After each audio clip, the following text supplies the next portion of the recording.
Mapagpalang araw po sa ating lahat, mga kabisnes naming minamahal. Salamat po sa patuloy na suporta sa amin at syempre sa pagsubaybay sa buhay at kasaysayan nitong si Kuya Bong. So yung vlog natin ngayon mga kabisnes ay ito yung pakikipag-usap namin o panayam kay Kuya Jun at saka kay Ate Gina. Mangyari po kasi, mayroon silang mensahe kay Mrs. Kabisnes na sinasabi nila na meron silang panibagong impormasyon na ibabahagi sa atin para kung sakali ay makatulong, no, sa ginagawa nating pagsasaliksik o pag-aalam kung saan nga ba napunta yung mga ari-arian na ipinuntar ng mga magulang ni Kuya Bong.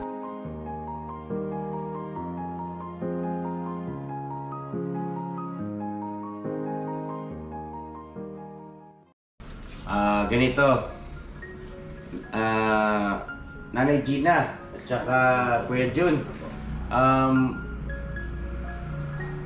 andito naka-vlog tayo, ano po, at ito po ay may upload sa ating YouTube channel, no, sa Kabisnes Official.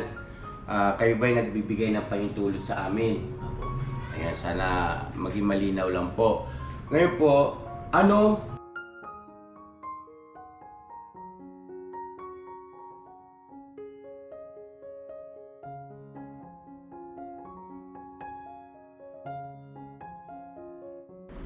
ang bahay nyo? Hmm. Ano nangyari dun sa bahay nyo? Opo. Ang sabi niya, wala na. Bininta daw ng kapatid ng mama niya. Sabi niya, wala na, nabinta na. Sino nagbinta? Hindi yung kapatid. Sabi ko, Bong, kung bininta, tapos ganyan yun nga, nakikita ko na siyang ganun, bakit iniwan ka sa ere at hindi ka sinama ng tiyahin mo? Diba? Kasi Opo. Pinabayaan kanila na gaya na wala ka namang kapatid, wala kang kamag-anak. Opo. Bakit iniwan kanila? Hindi kasi naman. Wala eh. Kaya ano natin? Ganyan. Tapos, sabi ko naman, ano nangyari dun sa kabila? Kabilang property. Oo. Nasaan na? Sabi niya, wala na rin eh. Nabenta na rin. Sabi ko, paano nangyari yon na nabenta na buhay pa si mama mo, buhay pa nga si papa mo eh, alam ko may tao doon. Wala na, bininta na eh, sabi niya. Ayun, Nanay Gina, matanong ko lang po. Ilang taon si Bong noong namatay ang nanay prising niya? Ano ito na siya? Oo, di ba Bong? Mga ilang taon? Kasi ngayon po ay 42 siya. Anong taon po yun nangyari? Nagkasa 30 plus siguro siya. 30 o ganun. Hindi, ganito na lang po. Ang pagbasihan na lang natin yung taon ngayon at saka yung taong namatay si Nanay Prising. Anong taon ba namatay si Nanay Prising? Kung hindi ko nga matandaan kung kailan ba namatay yun eh. Kasi tansya lang. Maaalala nyo yan sa mga pangyayari. Yung mga 2000 na. Mga bawat taon kasi mayroong mga nangyayaring tumatatak sa isipan ng mga tao o sa alaala ng mga tao. Kagaya ng Undoy, di ba? Anong taon ba yung Undoy, di ba? So sa ganung paraan, mas madali mo, kasi matandaan na siya, kasi pasulpot-sulpot lang kasi ito sa bahay. Daan lang siya, tapos pag natimpuhan ko sa labas, yun lang ang patay na raw. Kasi, ganito po, simula ngayon, itong sa pagkakataong ito, mga ilang taon ang nakaraan na nakausap mo si Bong, batay doon sa pinikwento na nalaman mong patay na si Nanay Prising. At ano nyo na lang po? Wala pa isang taon nun. Wala pa. Hindi po. Simula ngayon, ito at present, ngayon nag-uusap tayo, di ba? Balikan mo yung panahon na nakausap mo si Bong at sinabi niya sa iyong patay na si Nanay Prising. So doon, matatansya mo ilang taon ang lumipas. para matukoy po natin kung mga ilang taon na si Bong nung namatay ang nanay niya. Siguro, may 4 na taon na Bong. Parang mayroon na siguro eh. Parang mayroon na rin. Parang may 4 na taon. 4-5. Ganun. Kung 5 taon, palagay na po natin mga ka-business namin minamahal ay 42 o 43, no? 43 siya ngayon, birthday siya sa February. So, Sa 30 plus na nga siya. 37. Basta ayan na siya, malaki na yan. Ganyan na siya. Siguro kaya tanong kung bago mag-pandemic ba? Bago mag-pandemic, Ay, ano Oh, na. wala pa. wala pang pandemic. Pandemic, ano na. Patay na siya yun. Hindi pa po dumarating ang pandemic, patay na. Mga ilang taon pa ang lumipas bago dumating yung pandemic. Mga pang-4 nga talagang tao, 4 na taon. 19 kasi Ang mga 4 na taon lumilipas. pandemic yun. Kung 2019, kung 4 na taon lumipas. 2018 o 2017 ang tansya ko eh. Mga ganun. Nasa kalsada pa ako nun eh. So, ibig sabihin, ito si Bong, buhay pa ang... nung ang nanay ni Bong ay nasa katinuan pa ang pag-iisip, anong kalagayan ni Bong? Ganun na ba? Nasa kalsada na siya? Hindi. Hindi po. Hindi po. Maayos siya. Maayos yan. Ano mo lang Manamit siya. yan. Pananalita lang niya naman ang... Kailan nagsimula na si Bong ay naging... Sabi nyo nga kanina ay... Mabaho na. Oh. Nung ano na po, nagkasakit ang papa nito. Hmm. Nawala na silang... Hindi ko Pagkain. Wala ng pagkain. Na minsan, Mamatay na yung mama. nakikita ko po yung tatay niya. At saka siya, nangalakal kayo sa bayan, di ba? Ah. Nag-cartoon. Kita ko sila. Sama pang papa niya. Hindi ko lang alam kasi So ang ito- dami namang pera ang papa niya din nakakuha ng retirement. Yun nga po eh. Yun ang gusto ko sana Hindi ko alam itanong. kung bakit saan napunta yung mga pera na yun.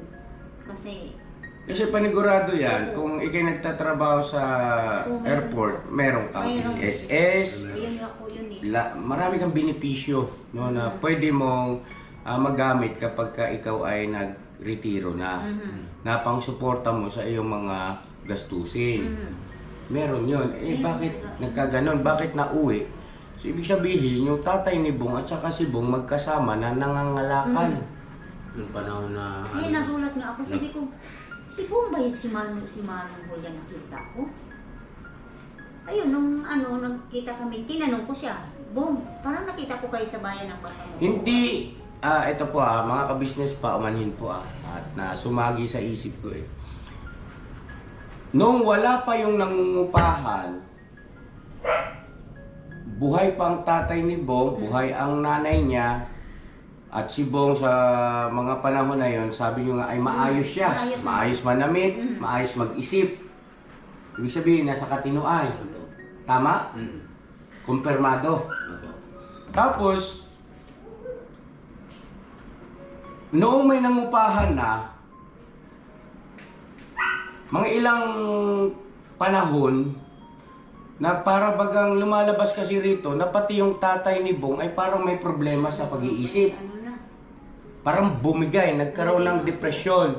Hindi man siguro ganun kalala, pero parang lumalabas ganun dahil siya ay nagtatrabaho sa airport eh. So, bakit nga naman mawawala yung kanyang pangtustos o yung mga benepisyo sana na mapapakinabangan niya nung siya ay nagretiro na. Diba?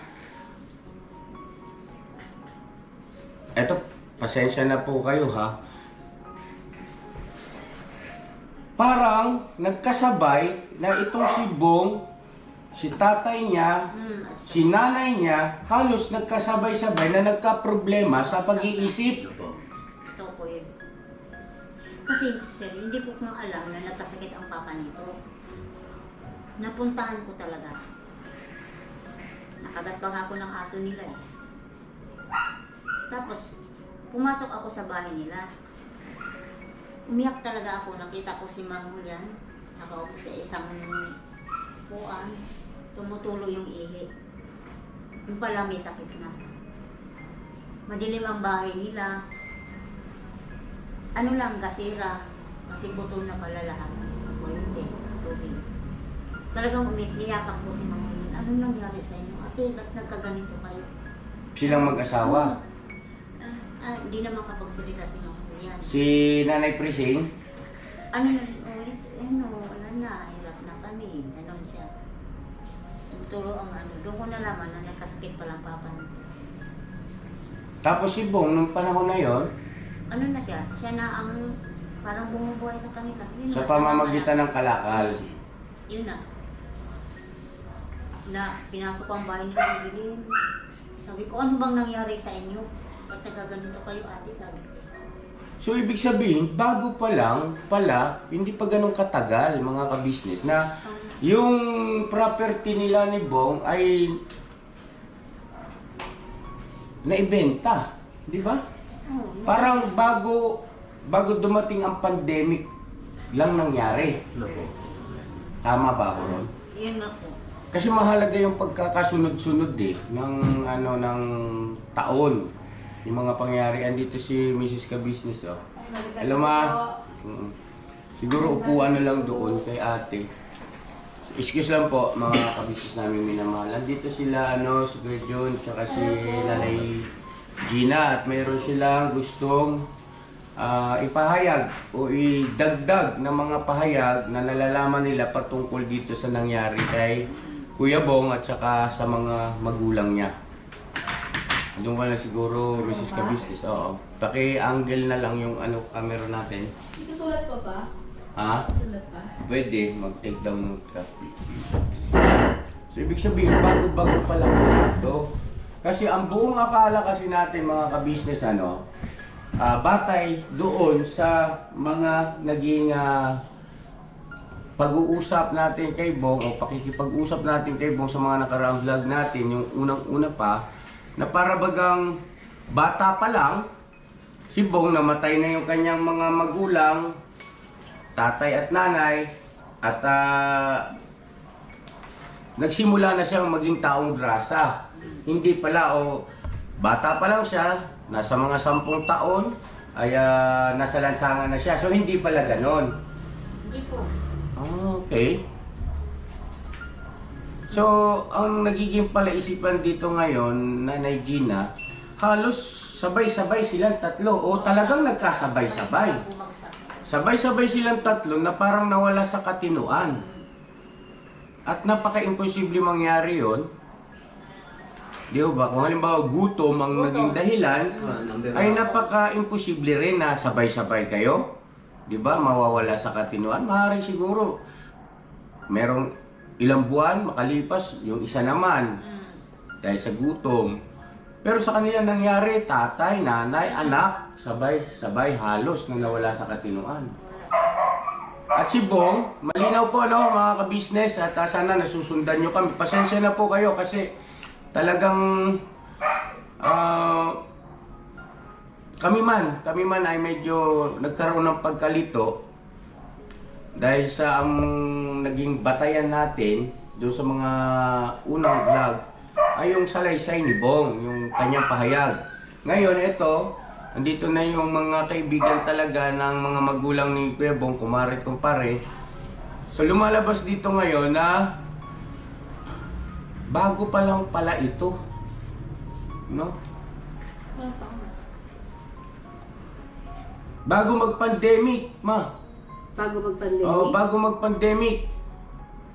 Tama mo ba? Mga 2 taon bago magkaroon ng pandemic. Namatay yung nanay, 2 taon, 3 taon. Anong year nga yung pandemic, Boss Buds? 2020. Di po. Ay, 19? 2019. 19 po. 2019 ang umpisa, natapos ng 2020.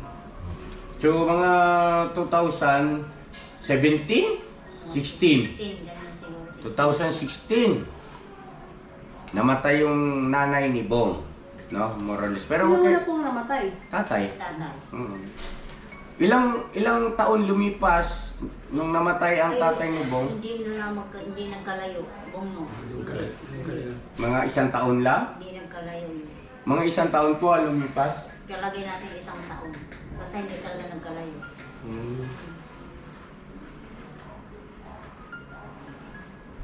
Bong, may natatandaan ka bang pinainom sa'yo at simula no parang nagbago yung iyong Wala naman. takbo ng isip? Wala naman. Kasi ngayon kasi yung mga bagay-bagay, babanggit yan eh. May nangungupa na ba sa Ang iniisip ko kasi mga kabisnes, yung nangyari kay Christian, di po ba yung pahayag ni Nanay Endrile na dahil sa talampunay? No, si Christian kasi, batay kay Nanay Endrile, bagaman wala namang pruweba, pero si Christian ay nakikipag-inuman sa mga barkada, tapos nakita niya na okay naman yung kanyang anak. Tapos pagbalik niya, kung hindi ako nagkakamali, parang natulog, tapos iba na yung gawi. O hindi ka bago matulog, parang kung ano-ano nang ginagawa. So yung iniisip nila ay nilagyan daw ng talampunay yung inumin. Naniniwala ka ba ron? Alam mo ba yung talampunay? Naniniwala ka ron? Ganun talaga. Nawawala na ka. Sa bagay, ni-research po namin yan mga ka-business. Ano yun eh, parang wild eggplant. No? Talampunay, search nyo po. Ano po yan? Ang alam ko yan, ano ng babae, iinumin, para yung hindi nagkakamins. Yun ang ano ko yan. Di ba pa meron din na kwento dati si Kuwebo na nag-disgrasya siya sa ulo niya. Yun na, napasok na yung sa amin niya, di ba? Ayun, Ano po yun? yung peklat niya dyan na malaki, nakita ko sa ulo niya, hindi birong sugat yan. Tingnan mo, Nanay Gina. Pakita mo Kilala mo nga. na sila na, Kuwebo? Kilala mo na sila. Kasi, nangyari pala sa kanya, sabi niya na kasi tinanong ko, ano ba nangyari dyan sa peklat mo? Bakit ano ito, hindi karaniwang sugat ito, malalim ito, malaki ito. Tahi. At sabi niya, ano kasi na-disgrasya daw siya sa jeep. Tama ba yun? Sabi mo, binangga ka ng jeep. Tapos nagising na lang daw siya, nasa ospital ka na. At yun nga, siyempre, parang general operation ang ginawa sa kanya eh. Kasi may anesthesia. General anesthesia, ulo. Hindi ko alam kung anong dyan sa ulo niya na yan. Kung may kinalaman ba. Hindi niyo nabalitaan po yan? Na disgrasya siya sa sa jeep? Ano ba nangyari nun, Kuya Bong? Bakit nabangga ka ng jeep? Nangangalakal pa ng gabi. Nangangalakal ka ng gabi. Saan nangyari yun? Dito lang. Saan? Hindi ko alam kung saan yun. Alalahan, kaya mo na yan. Hindi ko alam kung saan yun eh. Kasama mo papa mo? Hindi na. Patay na sila. Buhay pa. Amoy pa. Ba't hindi niyo ba na ano? Ilan taon kaya nun? Hindi ko alam. Natutulog ka na sa eskwela. Hindi pa. Umuwi pa siya ng bahay. So, eskwelahan ka ba natutulog, Kuwebo? Just elementary. Elementary na? Kamarin. Tama rin. Yung pinasukan niya rin ng elementary. Isang pagita. Hindi pa. Boss Buds. Kala ko sa pagitan ng gaaral. Nag-aral din to eh. Alam ko nag-aral ka sa Sampaguita eh. Grade Anong 2 grade sa po? grade 2. Basta ganun. Ilang taon po na nagsimula na siya ay naging taong grasa? Nag-start na yung andun na siya sa lansangan. Natutulog. Nung wala na sila. Na yun nga, sabi niya, wala na raw yung bahay niya. Yun yung bago mag-pandemic na pagkamatay ni Nanay Presing. So ibig sabihin, ito si Bong, ang edad nito ay nasa mga 36, 35. Kaya tagalan po yung buhok niya. Sobrang ano na siya, tigas na. Haba. Hindi kasi ilang taon na lumipas eh. 3. Hindi na naliligo. 3. Walang 3 taon lang yun? Kasi simula pandemic, bago pa mag-pandemic. Mahaba na po ba yung buhok niya dati? Kasi Mahaba. mahaba na dati pa. Mahaba ang buhok niya. Nung nakita mo si Bong na nagpunta kayo sa Forest Park, dumalaw ka sa Forest Park, ganun na ang buhok niya. Mahaba. Ganun na. Mahaba ng buhok. Kulot, ano na? Kulot Parang na. tali. Hindi kayo nakipaglamay? Hindi po kasi nasa Maynila. Nasa Maynila. Saan daw po nilibing? Alam niya eh. Ito, tuloy na yan. Sa Manila North Cemetery. Kasi sabi ko nga, nadalaw mo ba? Oo daw. O mabuti, dalawin mo naman ang mama at papa mo dun sa... Parehas si mama at papa mo doon para sa inilibing. Saan ba ibinurol si Tatay Julian? Doon din sa Maynila. Maynila rin? Ah, ganun. Ah, okay. Magkasama sila. Ano magkasama? Sa ano daw? Sa libingan, hindi sa pagburol. Iba yung burol sa libing. Ayun, so... Ngayon, ganito, mga ka-business, ano, mag-fast forward tayo saglit kasi at least, malaking puntos din yan eh. Akala kasi natin, bata pa lang, nasa lansangan na. Kaya, meron tayong vlog na lumalabas doon ay 30 taon siyang nasa lansangan. So, hindi. So hindi pala. Simula lang nung pagkamatay ng nanay niya, doon na. Kasi daw ay binenta na yung bahay. Pero di ba nangangalakal na sila ng tatay niya? Oo, pero may inuwian sila. May inulan siya. Kasi andyan yung, may bahay sila eh. Hindi pa nabibenta kasi. Diba? Tapos nung naibenta na, Wala na buhay siya. wala na yung, ibig sabihin niyan kasi naibenta yung bahay noong buhay pa si nanay mo, buhay pa si nanay Prising, pero wala na sa katinuan, Ano?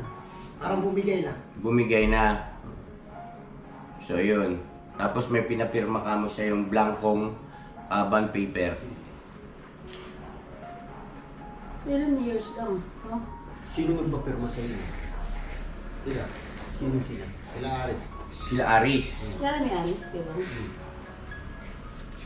Ganito. Nanay Gina at saka Kuya Jun.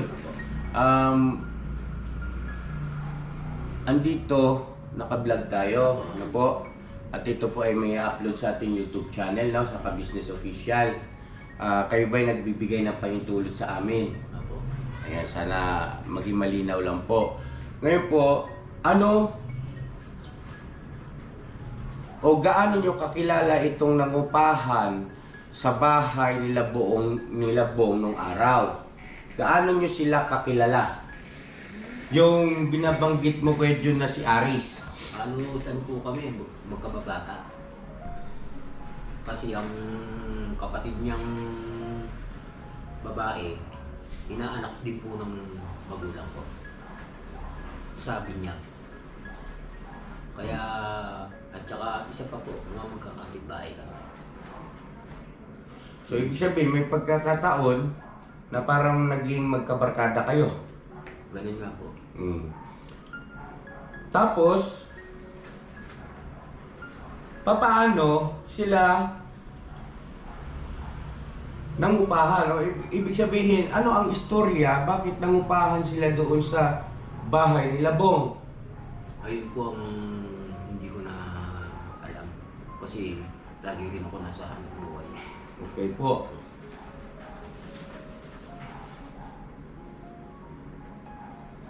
Kuya Jun, asan ngayon Nangungupahan daw po sana sa Bagong Silang. sa Bagong Silang? Saan sa Bagong Silang, Kuya Jun? Ayun ang hindi ko rin alam. Hindi nyo po tukoy yung saktong bahay. Pero, yung mga kamag-anak nito ay alam mo kung nasaan. Andyan din po. Sa malapit sa inyo. So, pwede natin puntahan. Pwede. Kailangan. Sa ngayon po, mga ilang taon na yan? Mga nasa ano yan, Yung matanda sa inyo. 59, 59, 58. Ilang taon lang na po kayo? 58, 63. Mas may edad kayo. Opo. Ang kababata ko yung kapatid na lalaki rin na nagdi-deliver ko ng soft drinks. Okay. So, ito may asawa, may mga anak. Meron po. Buhay pa ang asawa niya? Buhay pa po. Yun yung asawa niya na binabanggit ninyo na kasama niya roon nung nangupahan sa bahay ni Bong? Ilan po ang anak nito nila? Apat. Apat. Isa lang lalaki niya. Ano po ang estado ng kanilang kabuhayan ngayon? Yung pamilya niya? Hindi po namin alam ngayon sir kasi lumipat na po. Nasa bagong silang na sila. Batay sa inyong pagkakaalam, balita, Alam yung mo, huling driver naman pag... yun. Alin po? Driver naman yun ng jeep. Dati. Tapos nangungupahan. At bakit kaya wala na sila roon? Sa bahay na yun. Oh, so ibig sabihin maaari ito ay ano lang naman mga ka-business, baka sila ang dahilan nung o may kinalaman o mayroon silang alam patungkol doon sa pagkakabenta ng ari-arian ng mga magulang ni Bong. Sabihin ko yung boxes po, si papirma sa'yo. Oo. Ng blank one paper. Tapos, nung pinapirmahan sa'yo, may binigay mo sa'yo yung pera. Pero din. Magkano? Hindi ko binilang eh. Buo? 1,000? Ilang libo? Ako, di ko rin binilang. Gano'ng kakapal? Makapal din. May 100,000? Parang ganun. Hindi niya alam. Oh? Hindi ko binilang. Saan napunta yung pera na yun? Kay mama mo? Napunta ko sa kabila. Saan kabila? Kinuha nila ano. Hindi sa Manila, kinuha nila sa Manila. Ibig sabihin, nung binigay yung pera, kinuha din nila sa'yo? Magkano tinarhan ka nila ng pera? Wala. Kahit 5? Wala. Lahat kinuha yung pera? Kinuha nila lahat.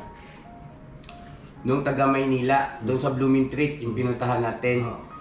Sino doon ang kumuha mismo sa kamay mo o inabutan mo ng pera na galing? Yung pa rin. Yung Sino babae. doon? Yung kapatid ng nanay ko.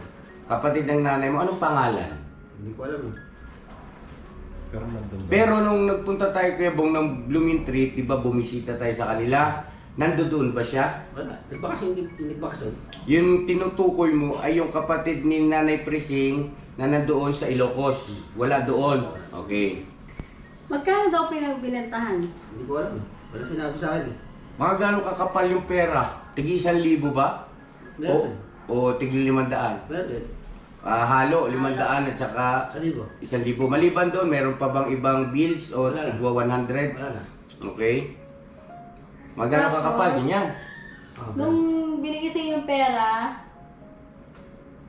kinuha nila. Bakit nila kinuha sa'yo? Hindi ko alam eh.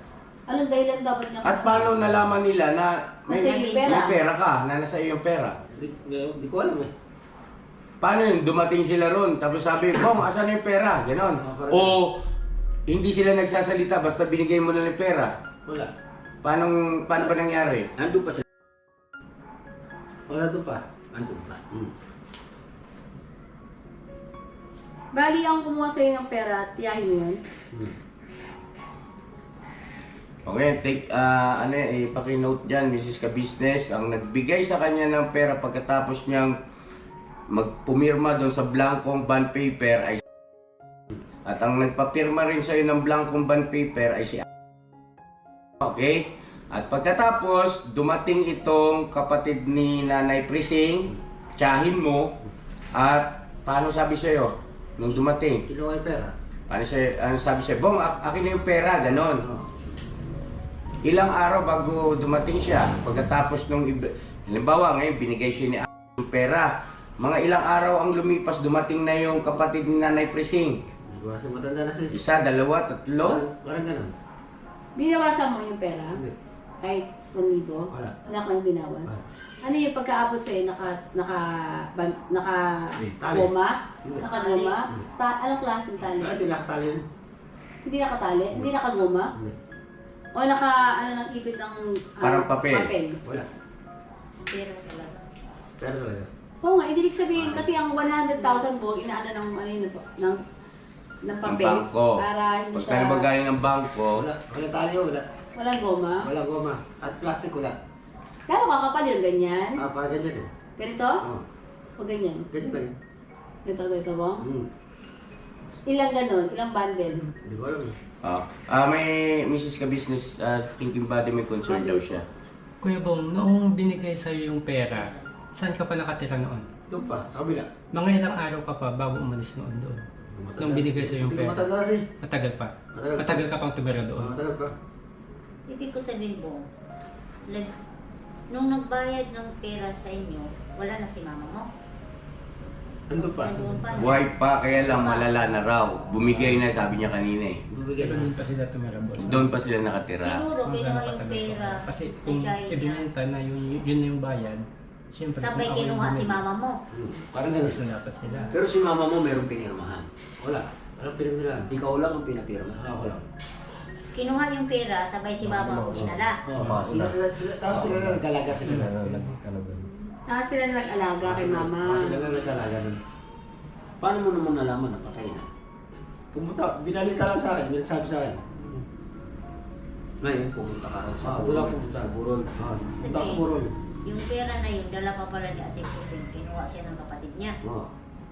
Pumunta ka sa Burol, ibig sabihin, namasahe ka, papuntang Blooming Treat. Alam mo pa yun noon doon. Ano sinakyan mo? Jeep. Papuntang? Dimitri. Alam ko pa yun. So, ang kailangan natin makausap talaga nito yung kung ano nagpagkasunduan, kano niya naibenta yung lote, tulad niya yung China niya, kumuha dun sa pera at kinuha yung nanay niya. Tama ba ako yun? Tsaka kuya, para magkaroon din ng kalinawan kung binenta, bakit na binenta. Hindi naman sa kanya. Hindi, nandun na tayo. Mhm. Nandun na tayo. Ang nandun, pinatira na nga sila. Ibig sabihin, parang meron silang interest dahil sa Kalagayan, sa kondisyon ng mag-ina. Pero ano eh, kung meron siyang interest, pero bakit yung kapatid ni nanay niya, ba't hindi siya nagreklamo? Ba't hinayaan niya lang ibinenta ng ibang tao? Diba po? Ibig sabihin, yung side din ng nanay nito, meron din silang Nalalaman. alam na ibinenta yung ano. Kasi kinuha nila yung pera eh. Bakit? Yun nga. Hindi naman po, siyempre alam ko lang tanggapin niya yung pera, tapos alam niya na ibinenta yung ano. Di ba At saka, tignan mo na. Bilang tiyahin. Ang tanong ko, bakit ibinigay pera kay Bong na alam niyang ganun ang kalagayan ni Bong? Eh, malaking halaga. Sino nagbigay sa'yo ng pera? Babae. Babae. Asawa nino? Asawa ni hindi lalaki. Yung babae nagbigay sa akin. Nagbigay sa'yo, babae. Alam niyo ba? Anong sabi sa'yo? Ito yung pera daw. Ano daw gagawin mo rin sa pera? Basta binigyan lang sa akin pera eh. Magkano daw nila binenta? Hindi ko alam eh. Hindi ko na matandaan eh. Ano pagkasabi sa'yo, Bong? Ito yung pera, naibenta na namin yung bahay. Ano? Parang ganun. Ang sabi sa'yo, sigurado ka. yun. Bakit Bong, meron bang Kuya Jun pa, makikiraan po bakit Bong, meron ka na bang mga naririnig-rinig na usapan na ibibenta yung bahay? Eh, wala eh. Wala ka narinig eh.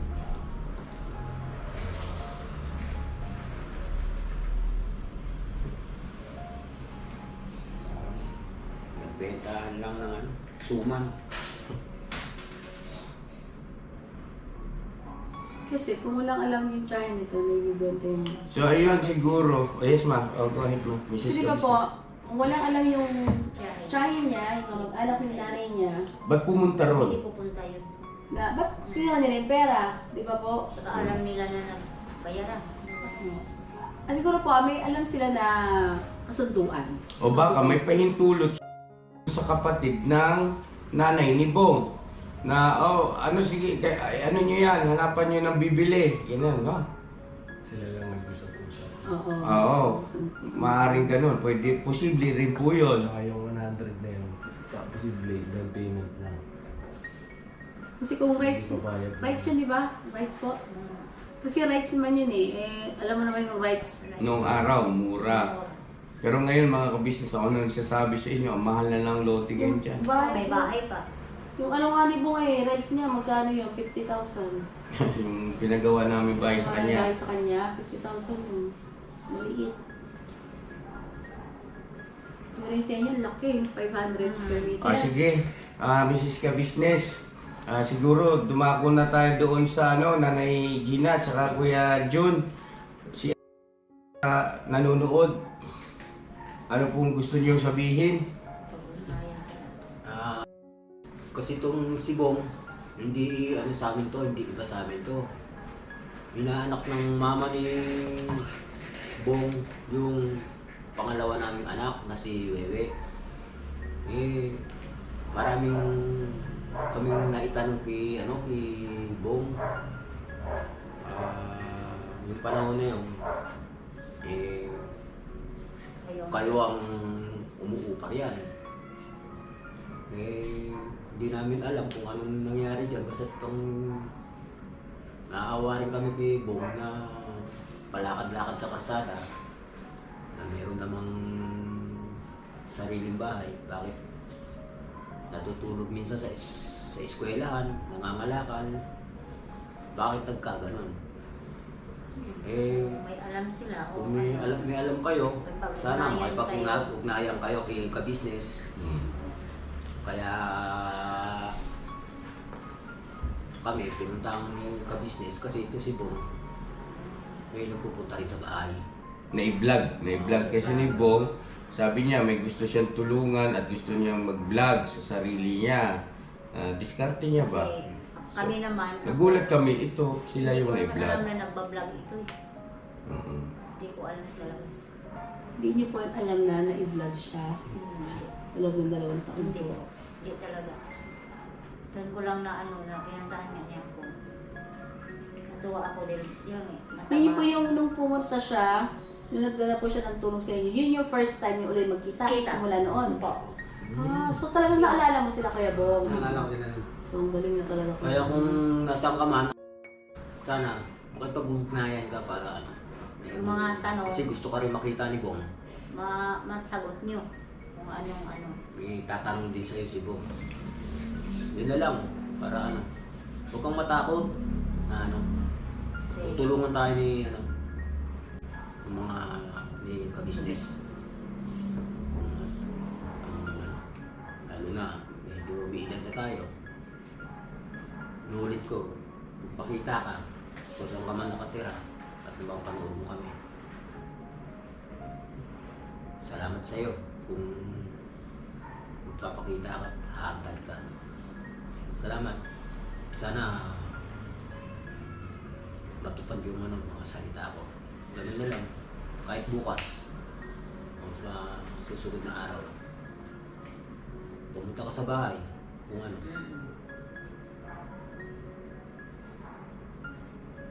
Kasi kami naman, wala naman kaming alam kung anong nangyari dyan. Kasi ang alam namin, kayo naman ang nakatira doon noon. Kaya wala kaming alam kung anong nangyari. Kaya ito si Bong, sasalita na, siyempre. Bumabalik Alam na naman niya ano niya. na mayroon siyang naiwan yung Magulang niya. magulang niya. Kaya magka-operate na lang kayo kasi ano na eh. Gusto na ata ni Bong na anong nangyari. Mapakinabangan niya. Kinabangan niya Yung para sa kanya. Kaya punta kayo sa bahay para mapag-usapan kung ano na nangyari doon.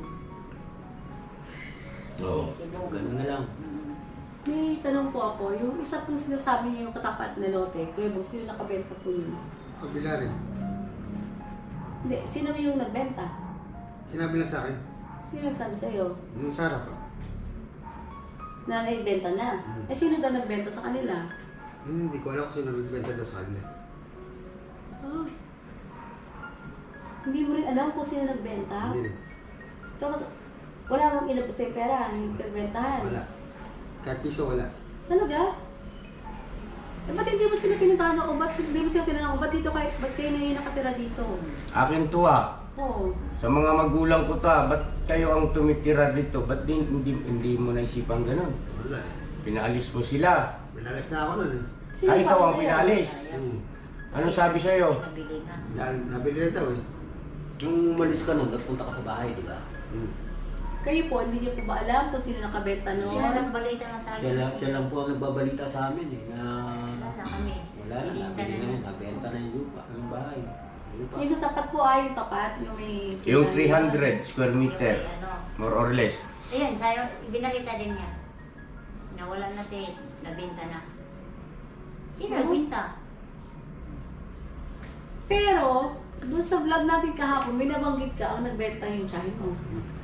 Eh, sinabi niya sa kabila. Sa kabila po, yung tinirahan nila mismo. Hindi po. Yung sa malaki. Yung malaki, yun ang alam ko na ang nagbinta, tiyahin nito. Paano daw sila doon? Doon sa maliit. Maliit. Ganito makikiraan ako sa iyo, Mrs. Ka-Business. Si nakatira doon sa lote na Sa maliit doon sa kabila. Sa tapat. Ilang square meter po? mga 300 square meter. Yung mas maliit na lote. Oh, yun. Okay, malinaw. Yung nangupahan ay nakatira doon sa mas maliit na lote. Sa harap ng malaking lote na bahay ni Labong. Okay? Pagkatapos, itong malaking bahay, malaking lote na humigit kumulang nasa 500 square meter, ang nagbenta, Yung tiyahin daw niya. yung tiyahin mo? Hindi, ano. Paano mo nasigurado? Sinabi lang sa akin. Sinabi lang. Sino nagsabi? Yun sa kabilang bahay. Ito yung bago. Kabila o katabi? Yung harap. Sinabi lang sa akin. Yung bumili na yung bumili sa harapan. Hanggang ngayon sila pa rin na nakatira doon, yung nakabili. Sino na nagbenta sa kanila? Yung tiyahin nga daw. Tiyahin, sigurado ka? Sila nagsabi sila. Hindi mo tinanong magkano. Hindi ko tinanong eh. Sige, ganito.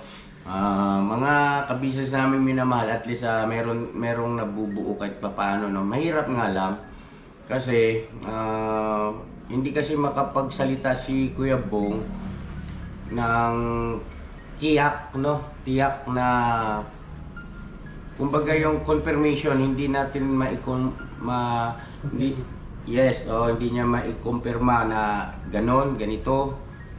So ang gagawin natin ay ganito po. Kailangan nating mahanap si no? Ayun na, kung ikay nakikinig, napapanood mo itong vlog na ito, ako si Ka-Business. Ano po? At kailangan ko po kayong makausap. Sana ay makipag-cooperate po kayo. Kung ano yung totoong nangyari, istorya dyan sa mga ari-arian ng mga magulang ni Bong.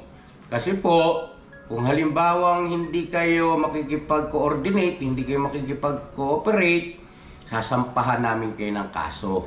Ano po? Para maobliga kayo na makipag-usap sa amin. So, yun po ha. At sana naging malinaw po yan. At habang may panahon pa, sabi nga ni Kuya Jun, nagkakaedad na rin tayo, at lahat naman tayo may naging pagkakamali sa nakaraan, pero hindi pa huli ang lahat para ito ay itama, no? Ito yung pagkakataon mo, Kuya. Makipag-ugnayan po kayo sa amin sa pamamagitan nila Kuya John. Kilala mo naman personal at alam mo ang bahay po nila. Puntahan mo siya at sila naman ang magre-rely sa amin para tayo ay magpanagpo at makapag-usap. Ano po? So yun na, pansamantala mga kabisnes naming minamahal ay siguro hanggang dito na muna itong ating update patungkol dito sa pag-recover sa mga ari-arian ni Kuya Bong.